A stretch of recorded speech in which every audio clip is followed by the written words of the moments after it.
Atitude Transformadora comigo, Rafa Cortez. Vocês já sabem, aqui é um espaço para a gente conversar com pessoas relevantes, com pessoas públicas, com pessoas empoderadas, com pessoas comuns também, sobre aquela típica ferramenta que todo mundo tem e que, se sabendo usar, vai fazer diferença na sua vida, que é a tal da atitude.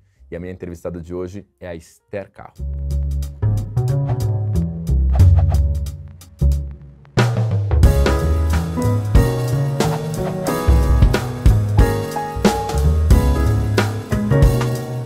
Esther, sem palavras para receber você aqui. Muito obrigado. Imagina, eu que agradeço. Muito obrigado.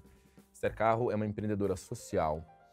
Todo mundo conhece ela, acima de tudo, porque o Luciano Huck deu uma força muito grande para a tua carreira de empreendedora. Você apareceu nos programas do Luciano. Ele meio que apadrinhou o seu projeto, né? Mas você já era empreendedora antes do Luciano mostrar você para todo o Brasil. Porque ela foi fazer faculdade de arquitetura, uma faculdade particular, você tinha uma bolsa e você estava num contexto vinda de Paraisópolis, né? Que é uma comunidade maravilhosa, que eu tenho o maior respeito, fui poucas vezes, mas mando meu salve para todo mundo de Paraisópolis. E ela que veio de Paraisópolis, estava de repente numa faculdade particular, começou a fazer uma revolução ali dentro. Eu queria que você contasse como é que isso começou e quais foram os seus gatilhos para ser uma pessoa que resolveu olhar o contexto e falar, eu posso mexer aqui. Bom, primeiro que é uma honra estar aqui com você. Obrigada aí pelo convite. Eu acredito que assim, eu quanto mulher preta, empreendedora, vindo de favela, ter essa oportunidade para estar falando e representando, inclusive, milhares de mulheres, é sempre uma honra para mim. Então, nossa, obrigada pelo espaço. Amei o tema de atitude, porque eu acredito que quando eu comecei nessa parte social, eu tive que ter muita atitude. Mas, bom, o porquê que eu comecei a empreender com o lado social e talvez não por um outro segmento, por um outro tema, já que dentro da arquitetura, o ramo da arquitetura tem um leque de opções. Uhum. Eu costumo dizer que veio muito a partir das dores que eu vivenciei, das dores que eu sentia, das dores que eu via dentro da minha comunidade, tanto ali por parte da minha família, em alguns familiares, mas também de vizinhos, de outros moradores, claro. Principalmente em situações delicadas envolvendo crianças, envolvendo mulheres. E aquilo foi me causando uma certa angústia, eu posso até dizer que uma certa raiva, no sentido claro. De, mas por que é assim? Por que eu nasci e cresci numa casa precária, onde toda vez que eu vou dormir, eu tenho que ficar preocupada se o rato, se a barata, se vai entrar, claro, claro. Se eu não tenho um conforto, um mínimo, uma dignidade mínima, assim, na minha moradia, se tem um córrego que alaga, se tem, assim, às vezes, eu quero fazer outras coisas, como, por exemplo, ter acesso a um parque, ter acesso a um equipamento de cultura, ter acesso a um equipamento educacional. Claro. E eu não tinha, né? Isso. Exatamente. Deveria ser o justo sempre, e nunca é.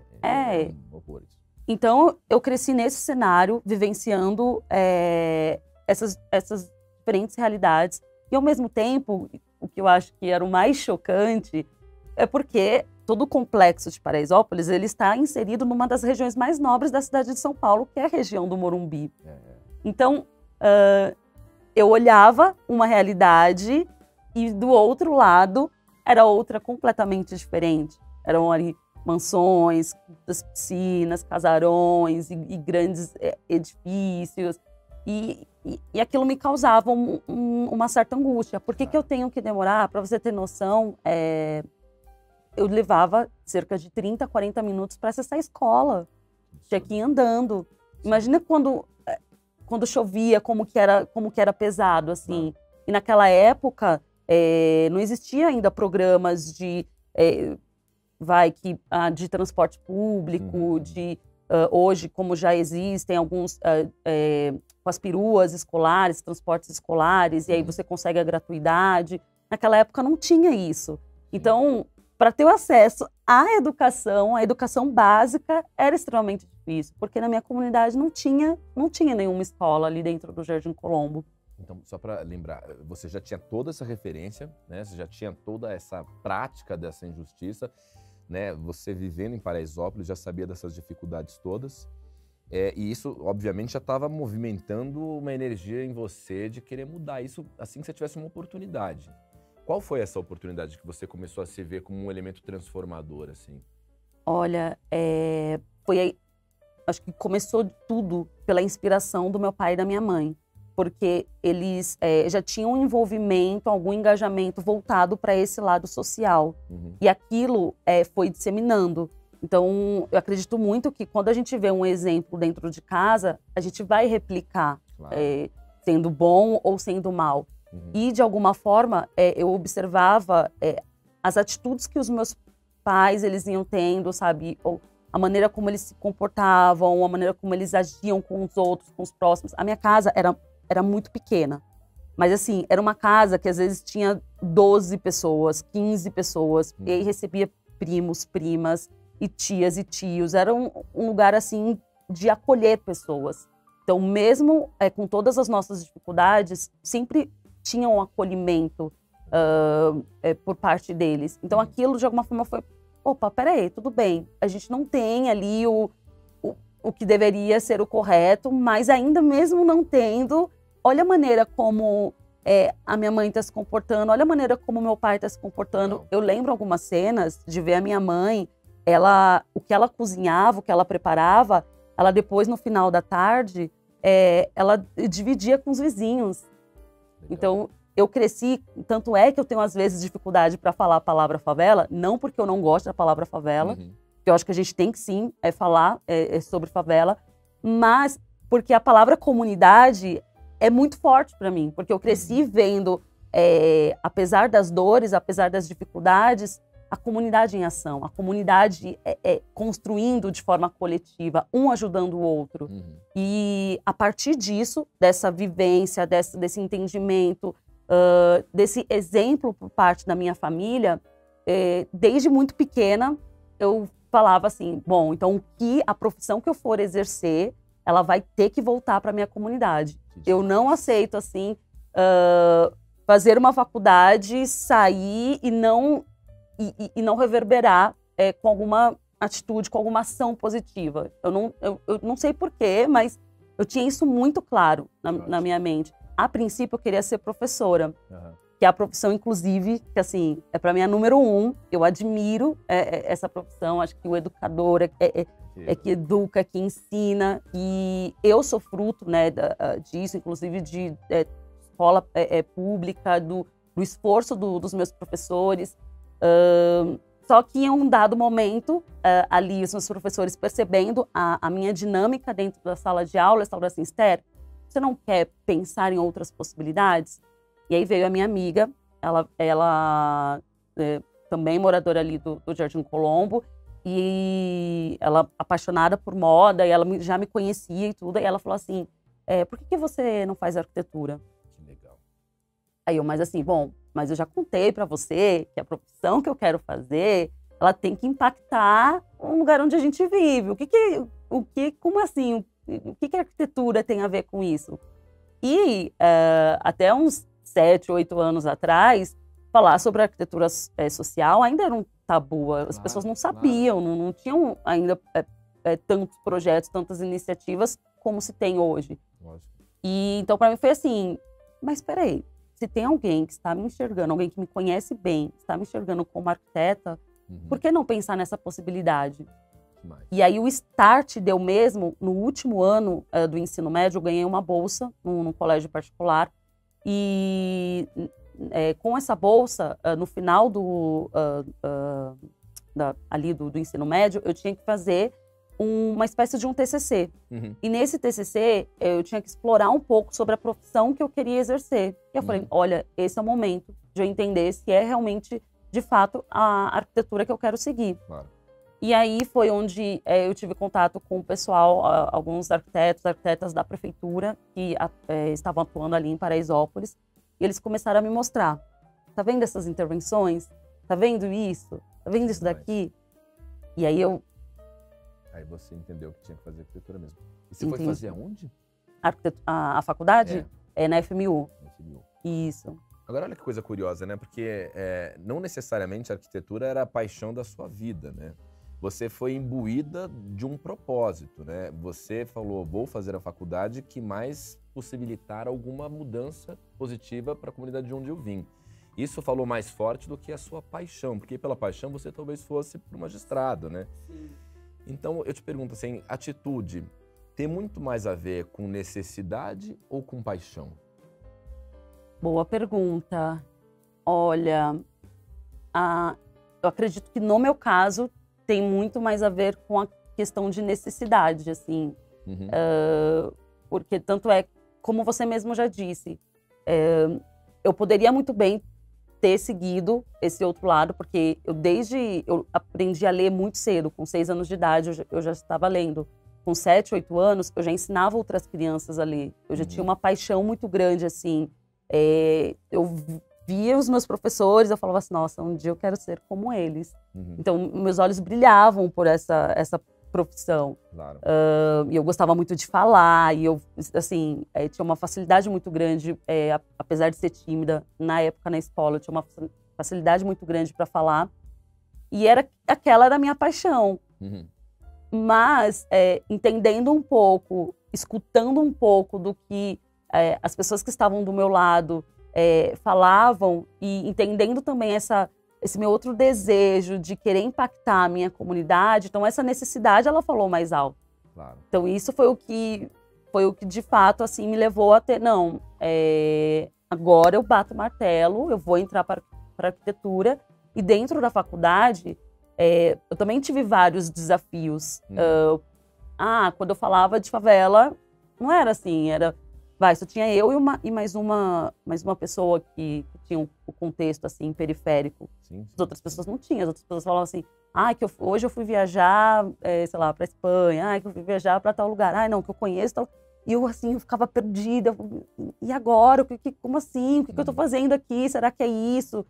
E foi doloroso, assim, sabe? Passar por todo um processo, porque tem toda a questão de criatividade, diferentes matérias, diferentes realidades. Super. Mas desde o começo, assim, eu sempre, quando eu sentia uma aproximação por parte dos meus professores, eu falava assim, olha, eu estou aqui porque eu quero aprender e depois devolver para minha comunidade. Legal. Então eu já falava isso para eles, e aí, de fato, a minha primeira ação voltada para a arquitetura social, ela começou ao término da minha faculdade, que foi ali em 2017. Mas espera aí, antes da gente chegar nisso, só para fazer uma amarração, né?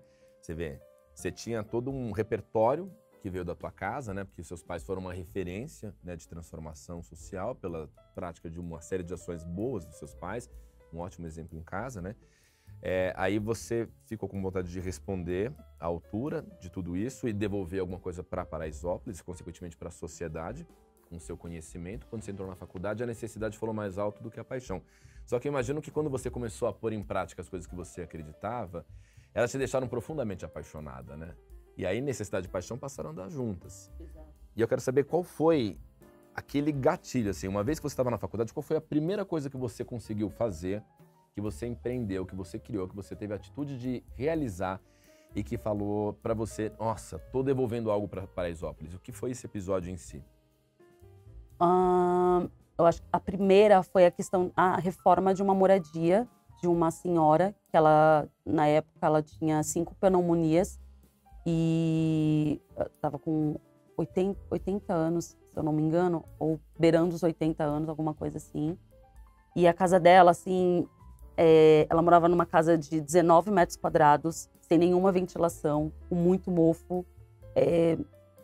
A água entrava por todos os lados, era pelo piso, era pelo teto. Assim, não dava para entender muito bem como aquela senhora ela vivia naquela situação. Uhum. E ela era sozinha. Ela tinha que contar com a ajuda, às vezes, dos vizinhos. Uhum. E esse projeto, eu acho que ele foi, assim, transformador na minha vida, porque quando eu vi o antes e eu vi o depois, e eu pude presenciar o depois, e o impacto que causou na saúde daquela senhora, da Dona Maria, e ver, né, não só a transformação física, ou seja, trazer mais dignidade para um espaço, mas ver a transformação na saúde dessa senhora, falo assim, bom, é isso mesmo, sabe?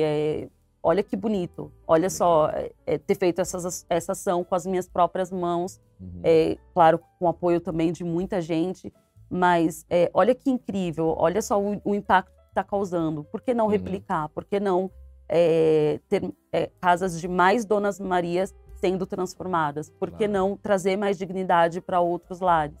Então, acho que o primeiro momento de empreendedorismo foi com essa casa de 19 metros quadrados, e que eu vi, depois eu comecei a enxergar uma série de possibilidades, a desenhar outras estruturas que fossem possíveis de replicar essa iniciativa. Bom, e foi uma iniciativa abraçada por muita gente depois, né? Porque você passou a ser uma pessoa conhecida. Imagino que hoje muita gente ajuda que esse trabalho seja replicado, né? Você está indo a lugares muito grandes, assim. A gente falou do Luciano sendo uma espécie de um padrinho, né? E eu te pergunto, o quanto você acha que é legítima por parte da sociedade hoje a atenção que vários setores da sociedade vêm dando para o social? Porque eu sinto muitas vezes que as pessoas estão ajudando as causas sociais por uma questão de responsabilidade social, mas também de um certo medo de não ficar bem na fita, né? Tem gente que não tem nenhuma coisa muito legítima pelo social, mas o faz pensando que isso é importante como uma resposta para a sociedade, etc. De toda maneira, isso beneficia a causa, obviamente. Mas eu queria que você me dissesse um pouco o que você vê de legítimo e o que você sente que não é quando as pessoas passam a ajudar o seu trabalho hoje. É um baita desafio, porque realmente dentro desse meio social, a gente acaba encontrando pessoas com diferentes interesses. Então, tem pessoas que sim, que constroem, que quer construir, que quer colaborar de uma forma muito genuína, porque realmente deseja ver o impacto da sociedade, deseja ver a mudança e entende também isso como responsabilidade.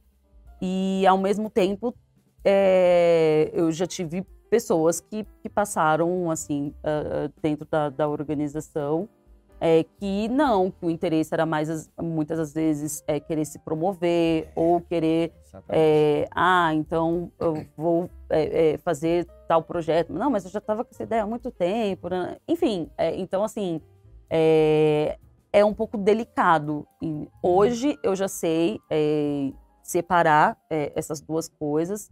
Então, tanto é que eu evito me cruzar, inclusive, quando eu vejo que é um lado assim que não vem de uma forma genuína.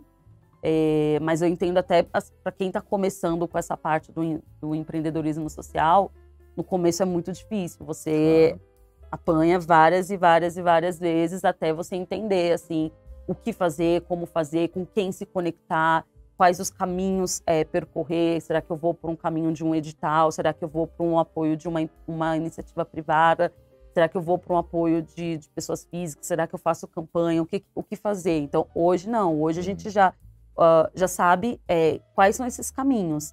Mas é delicado, assim. Imagina. No começo, eu apanhei bastante. Eu não vou citar aqui nenhuma situação, porque acho que pode ficar até muito óbvia. Claro. Mas hoje, assim, hoje está tranquilo. Inclusive, hoje eu estou bem tranquila em tudo que está acontecendo, as pessoas que estão próximas da gente. E você falou, acho que uma palavra muito importante, que é essa questão de responsabilidade. E é uma coisa que eu gosto de falar também, porque a gente tem, sim, que nós precisamos ter uma certa responsabilidade com o problema, com a dor do outro. Claro. E, inclusive, a pandemia, ela traz um pouco disso, porque se não tivesse tido um trabalho coletivo, se várias mãos não estivessem ali se unindo para trabalhar de forma conjunta, muitas mortes teriam acontecido, porque a gente viu que, por exemplo, o poder público, ele tardou um pouco mais para atuar. Claro. Então, tiveram pessoa física, iniciativa privada, organizações sociais que tiveram que dar ali o primeiro pontapé para muita coisa ir acontecendo. Então, eu sinto que, assim, se a gente de fato deseja a mudança na nossa sociedade, se a gente de fato deseja ver os avanços, a gente precisa ter, sim, ali uma responsabilidade dessas coisas. A gente precisa, de alguma forma, assim, procurar agir. Claro, perfeito. Bom, e não só a coisa funcionou, como hoje você está com uma potência como uma empreendedora social, né? Eu queria que você contasse o que você está fazendo hoje, né? Para a gente poder lembrar um pouco aquela Esther jovem, né? De Paraisópolis, que muito jovem foi para a faculdade, o lugar em que ela chegou, né? Onde você está nesse momento e que impactos que você está conseguindo atingir em 2023 agora? Certo. Não, eu lembro você comentando, eu consigo até fazer meio que uma linha do tempo, porque quando sou presidente, né, do Instituto Fazendinhando, e quando nós começamos a nossa primeira ação, ela foi voltada para a transformação de um antigo lixão numa área verde. E eu nunca imaginava que eu, ali, formada quanto arquiteta, que um dos meus primeiros projetos iria ser retirar lixo de um espaço, ou iria ser ter que estar dentro de uma van e ir buscar por pneus para fazer a intervenção. Então, hoje não. Hoje, claro, eu ainda participo de mutirões, participo dessas coisas, sim, e cada vez mais vai crescendo, porque há outros espaços degradados também. Mas eu vejo que hoje, por exemplo, a Esther, ela hoje está em diferentes espaços, ela está alcançando outros patamares. Desde, recentemente, eu estive no MIT, em Boston, fui convidada para participar de um festival de cultura na França.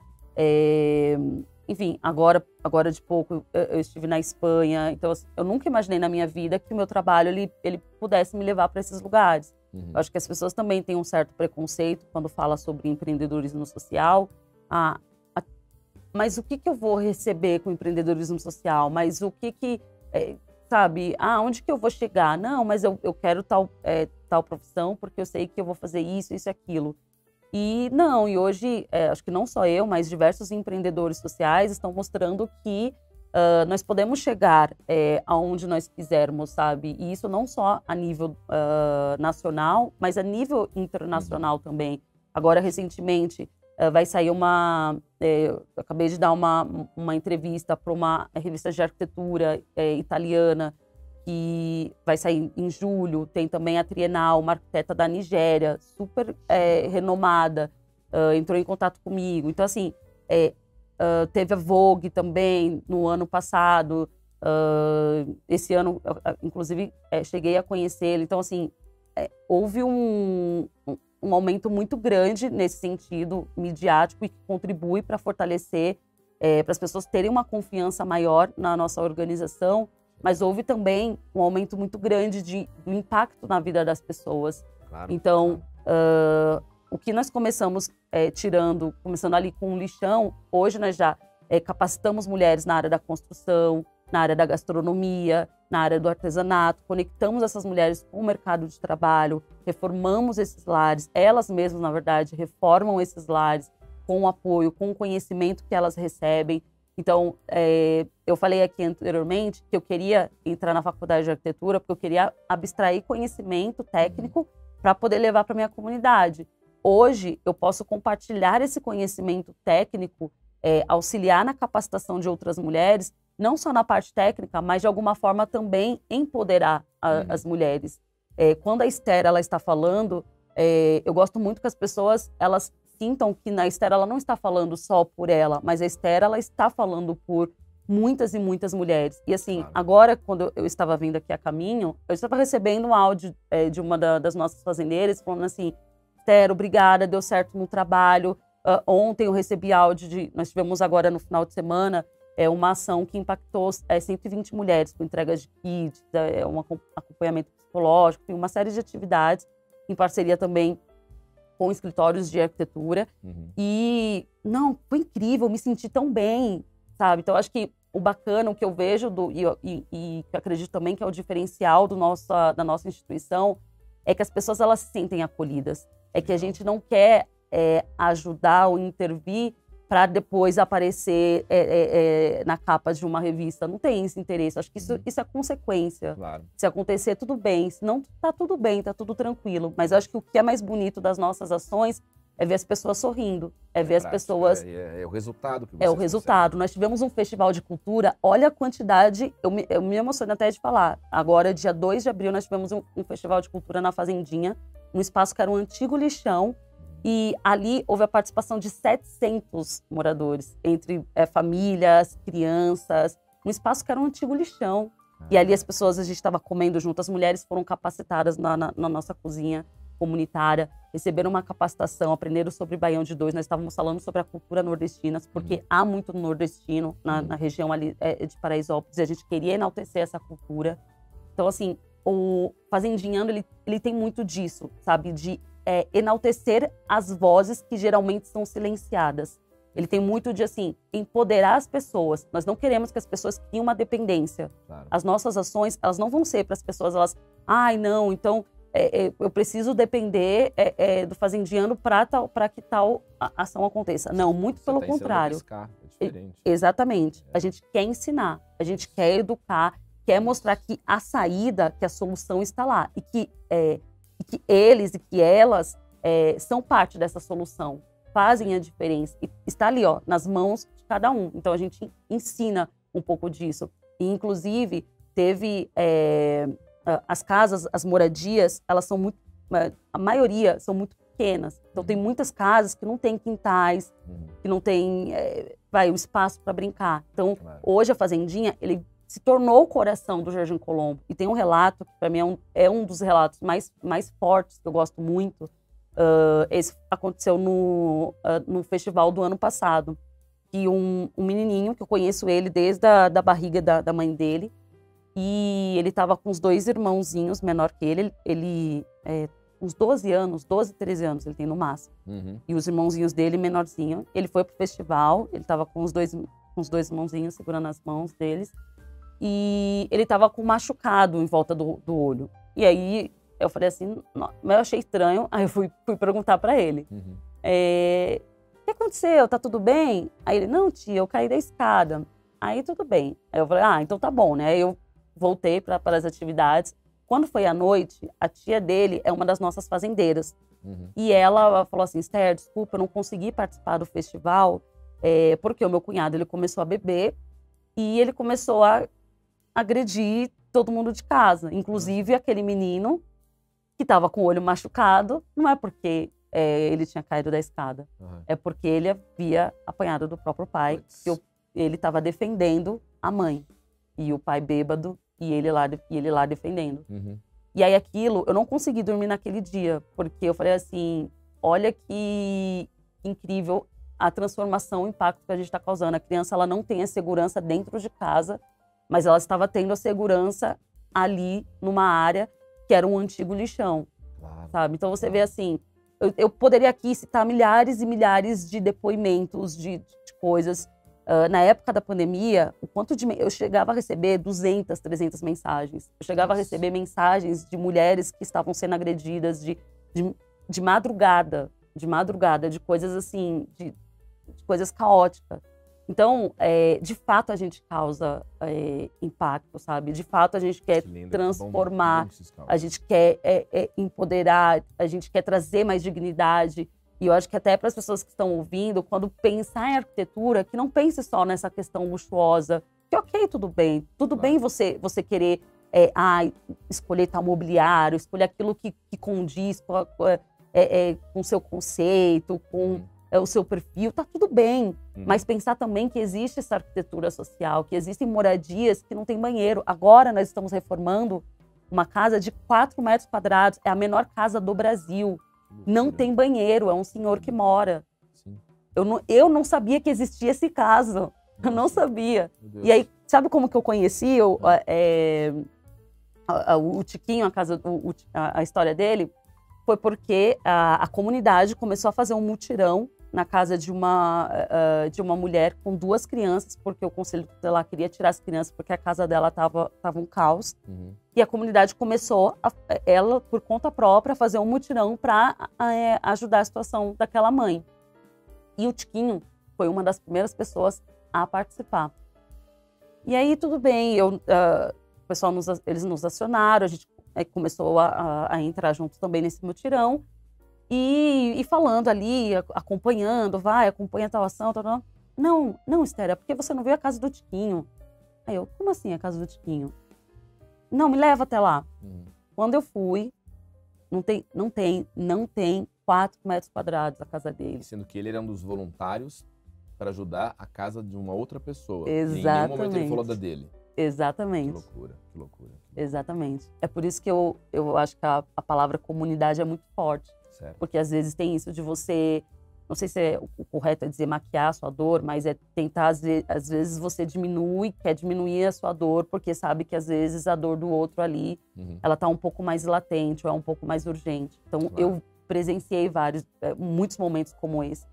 E aí agora nós estamos realizando a ampliação da casa dele, já finalizamos a ampliação, conseguimos colocar um banheiro, a vizinha, em cima da casa dele, que a vizinha mora, ela cedeu a parte de baixo da escada para fazer a ampliação desse banheiro.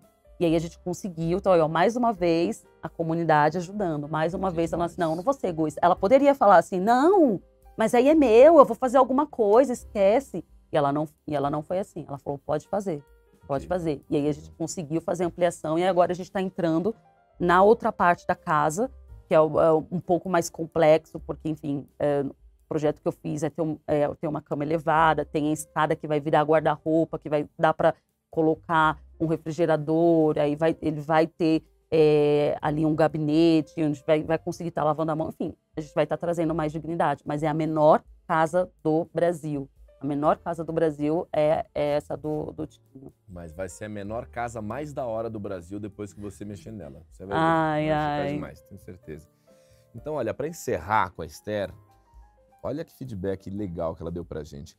Um monte de gente pode achar, por ignorância, que o ato de ter alguma atitude que acaba sendo transformadora quando passa a dar um resultado, é uma coisa de privilégios, né? A pessoa só pode fazer isso se ela tiver uma super base, se ela for uma pessoa abastada, se ela tiver tido as melhores escolas, se ela tiver na comunidade mais nobre da cidade. Enfim, muitas pessoas acham que atitude é um típico negócio de gente branca, privilegiada, de gente que tem recurso. E a Esther veio com um testemunho de uma mulher preta, uma mulher de comunidade que não se conformou com o que foi colocado, foi lá e fez. Qual a dica final que você pode dar para quem estiver assistindo a gente, achando, isso só a Esther poderia fazer, ou só qualquer outra pessoa do privilégio poderia ter? Que dica que a pessoa tem para fazer uma atitude virar uma coisa transformadora em sua vida? Eu acho que o primeiro passo de tudo é acreditar. Acreditar nessa mudança, acreditar nesse processo. É um processo árduo, é um processo cansativo. Às vezes nós não vamos ter um resultado de imediato. E eu acho que é isso que faz as pessoas desistir. Porque muitas das vezes as pessoas elas esperam de alguma ação, de alguma intervenção, receber um resultado imediato. E eu acho que tudo que nós realizamos ali dentro do Fazendiano não tem... Algumas coisas tem, mas a maioria vem tudo de um processo. Então, acreditar, confiar nesse processo e entender que, assim, quanto mais mãos estiverem fazendo, quanto mais pessoas estiverem agindo, independentemente da sua classe social, independentemente se é homem ou mulher, enfim, independentemente do que for, quanto mais mãos estiverem agindo, mais rápida, mais efetiva vai ser essa transformação. Que a gente, de alguma forma, acredite nessa responsabilidade que nós temos, acredite no ser humano, porque eu acredito que hoje também muitas pessoas perderam a fé uma nas outras pessoas, claro. Às vezes vê algum caso isolado, alguma coisa. Não, mas por que eu vou fazer isso se eu já presenciei? Não, há pessoas ruins, mas há pessoas muito boas. Mas há pessoas que, às vezes, só estão esperando uma pequena oportunidade, sabe? Então, eu fui uma pessoa que eu não tive acesso a oportunidades, eu não tive acesso a privilégios. E, ainda assim, não foi motivo para eu desistir, não foi motivo para eu querer abandonar, para eu querer deixar o barco. Não, muito pelo contrário. Cada vez mais eu entendia no propósito. Então, quando a gente descobre o nosso propósito, Quando a gente entende, acredita nesse propósito e persevera e segue nesse caminho, de alguma forma esses resultados eles virão. Então acho que a atitude é acreditar, a atitude é sonhar, a atitude é confiar, é dar um voto de confiança, a atitude é dar o primeiro passo. Genial, muito obrigado. Pô, fechou maravilhosamente bem. Então é isso, sigam a Esther nas redes sociais, acompanhem tudo que ela tem aí, tem um monte de coisas bacanas e se você puder fazer a diferença, faça. E tenha atitude, confie em você com propósito, como ela mesma colocou, e a gente volta a qualquer momento com mais conteúdo sobre atitude transformadora, sem palavras. Prazer te conhecer pessoalmente, isso é demais. Se eu puder ajudar de qualquer maneira, qualquer coisa que você estiver fazendo, se um dia vocês quiserem fazer o próximo festival eu vou convidar você, claro, hein? Me chama, eu vou fazer com vai, muito porque amor. é incrível, assim, todo mundo que participa se emociona. Eu vou muito. Mas eu vou te Só convidar. chamar. Tchau, Tá bom? gente. Valeu, valeu, valeu.